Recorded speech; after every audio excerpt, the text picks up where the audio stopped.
These are live shots we are getting you. The Prime Minister is departing for that G7 meet in Japan's Hiroshima. And in fact, the Prime Minister has a 3-country tour. Not only Japan, but also Papua New Guinea and later Australia as well.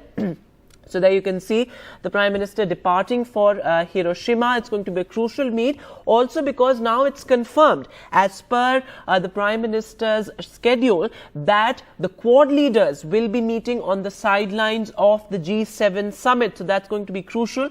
Remember, the Quad summit was cancelled because Joe Biden had cut his trip short because of debt ceiling negotiations in Washington, D.C. And now the Prime Minister departing for Japan. He will also be visiting Papua New Guinea and Australia later. There are crucial multilaterals and bilateral talks lined up. So, of course, a crucial diplomatic, moment there for India. Prime Minister departing for Japan. Remember, what's also important is that UK and US both have announced fresh sanctions on Russia amid the ongoing Ukraine war. So that's going to be an important development to watch out for.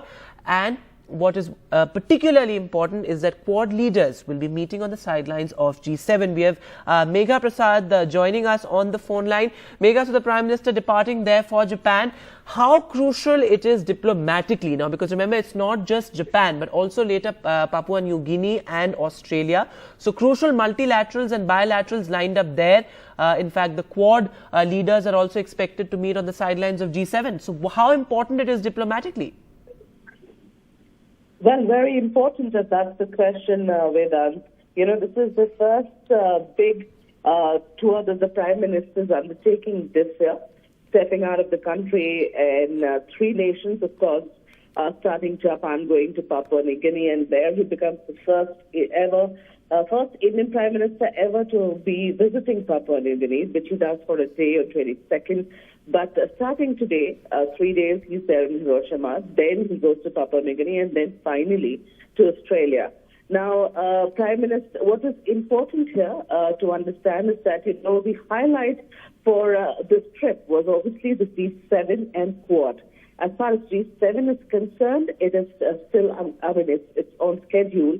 And when Prime Minister will be there as an invitee of the Japanese Prime Minister, India, remember, has been invited every year since 2019 on a regular basis for G7 summit. Prime Minister gets a chance to address the top leaders of the world when they'll be available as part of the summit there. And then in his own address, because he chooses issues and subjects to speak on which are of prime importance to India. So he would, of course, be talking about peace and stability, wondering if he'd be touching upon the issue of terrorism. He'll also be talking about climate change, etc. So Prime Minister addresses that summit in Hiroshima, but on the sidelines, he has several bilateral plans with them, including one with the Japanese Prime Minister. Also, just because Quad has been cancelled in Sydney, there is a possibility, which is what the Australian Prime Minister has also spoken about, that it may not be the way it was supposed to be in Sydney, but all the 4 leaders of Quad will be meeting on the sidelines. So they will be sitting down. Those conversations between them will be happening on the sidelines in Hiroshima itself. So it's not as if, Quad is completely out of the picture. After that, of course, he goes to Papua New Guinea. But in Australia, Prime Minister again sits down with the Australian Prime Minister, Mr. Mead, and for a bilateral there. And finally, of course, he has a grand welcome, planned there by the Indian diaspora in Australia, which is the 23rd. He's also meeting business leaders and CEOs there in Australia as well. So he has a packed schedule ahead. And a very, very important one because, the countries that the Prime Minister is going to be interacting with will include US, will include Japan, will include Australia, etc. So, yes, diplomatically also extremely significant.